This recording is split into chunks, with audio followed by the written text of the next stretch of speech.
right, I'm going to introduce the nervous system with this neuron.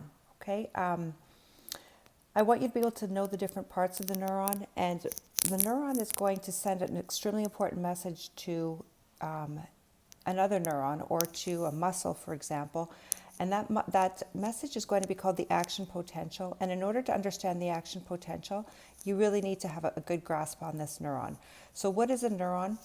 A neuron is a nerve cell. Okay, and there are different types of nerve cells. All right, but I'm going to show you just the general structure of this one today so that you get a good understanding of this.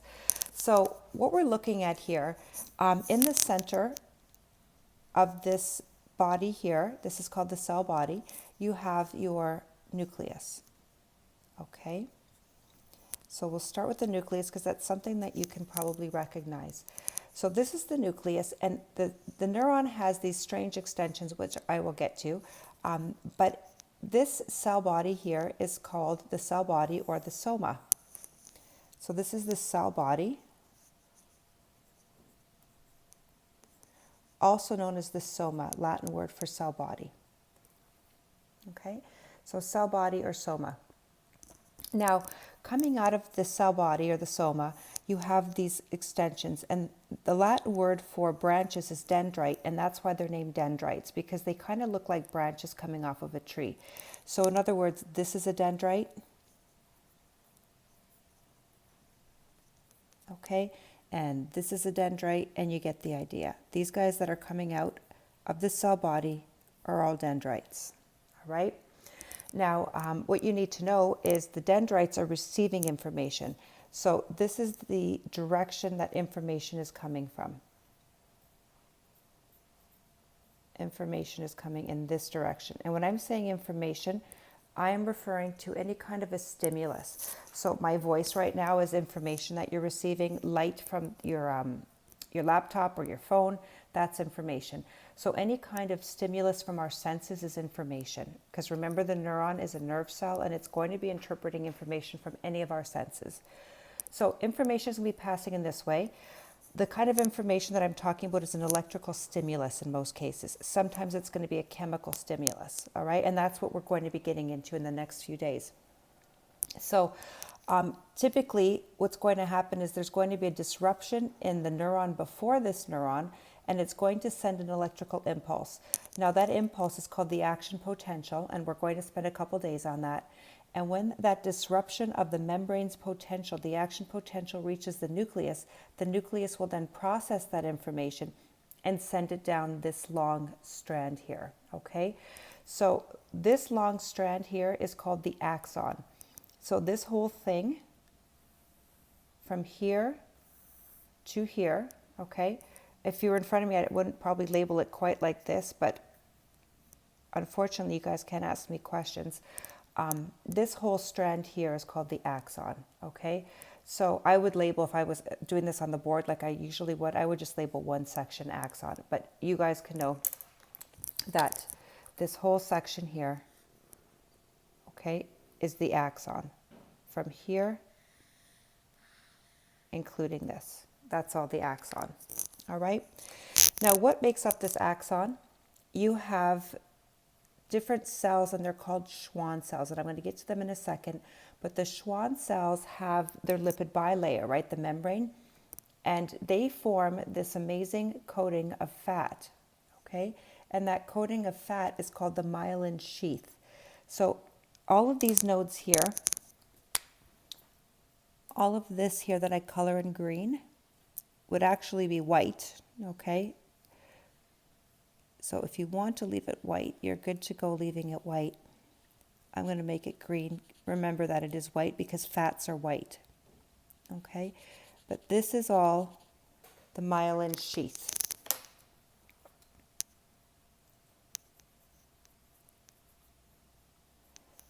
And what is this myelin sheath?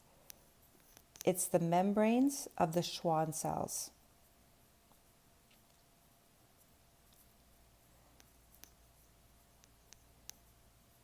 Okay, so Schwann. Now, way back in grade 10, you guys learned about Schleiden and Schwann.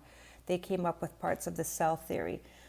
One was a zoologist, one was a botanist. This was our zoologist. So he was busy and he actually discovered the myelin sheath as well. Okay, and so these cells that sit along this myelin sheath, along this axon, they're called Schwann cells.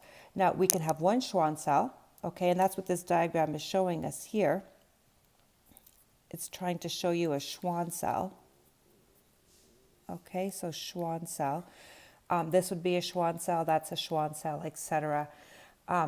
You could have a few, or you could have like 600 Schwann cells. So what these Schwann cells do is they insulate the axon. Okay, so you've got Schwann cell, Schwann cell, Schwann cell, and these guys are insulating the axon with their lipid bilayers, all right? And that lipid bilayer built up on top of one, on top of another, on top of another is called the myelin sheath, all right? Now, not the whole axon is insulated. You can see that there are these little sections here, all right? This section, okay, here, here, I highlighted that on accident, and in this area, these are areas where the Schwann cells are not covering the axon, okay? And they give that a name also. And this is called the node of Ranvier. And we have a few of them on this diagram. Okay, in reality, you'd have quite a few. So the nodes of Ranvier are not insulated, all right? There are no Schwann cells sitting there. All right, and I'm going to get back to those in a minute.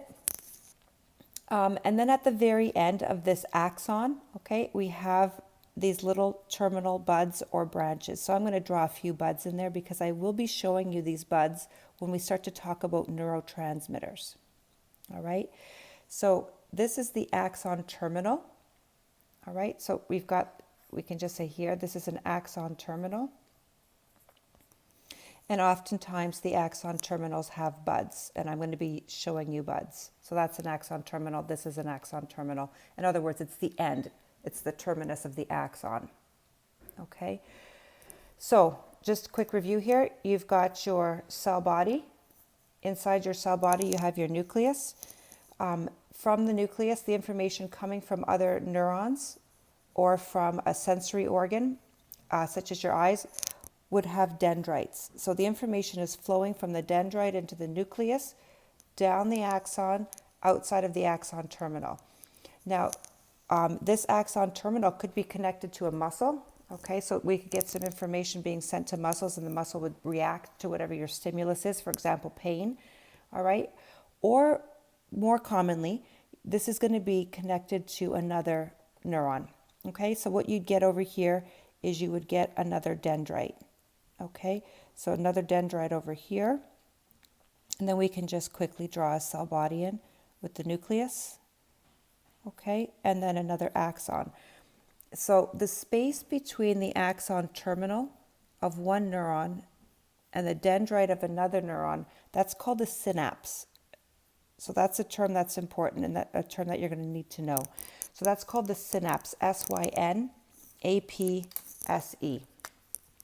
All right, and the synapse is the space between one neuron and another. So one neuron's axon and the dendrite of another neuron. Okay, and so what's going to happen is this. Information is going to get passed in this direction, processed. If the information is important, it's going to continue to move down here and then get sent to the next neuron. Okay, or again, like I said, this could be a muscle cell. All right, now how does this information get sent? That's what I'm going to be talking to you about in the next few days with the action potential. But just before we move on to that, I want to show you this. The electrical stimulus, so that you have a visual here as we go forward. There's going to be in this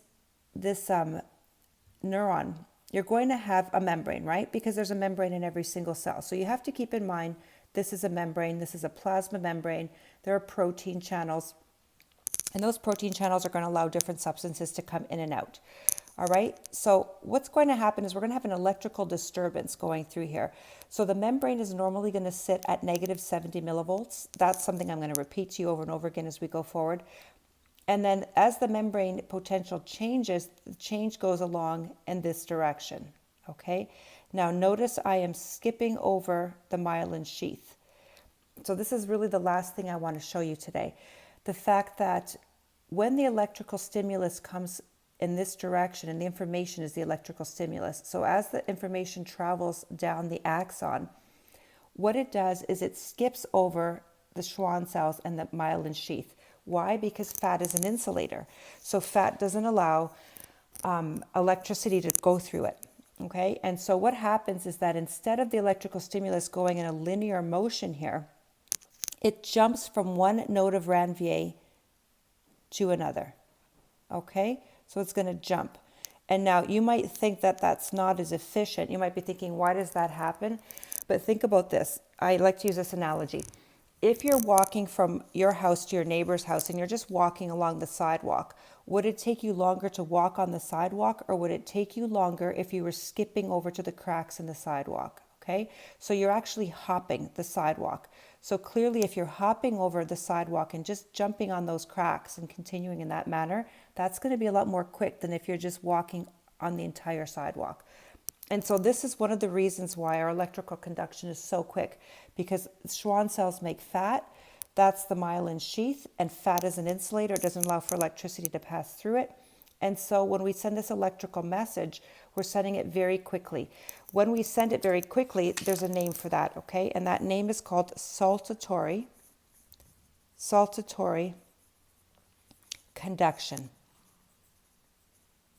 okay? And that comes from Latin. So whenever you picture saltatory conduction, I just think of jumping, okay? So saltatory conduction means we're going to bypass the Schwann cells and we're going to conduct this way. One last note, people that have multiple sclerosis, what happens is they start to break these Schwann cells down and they stop making the myelin sheath.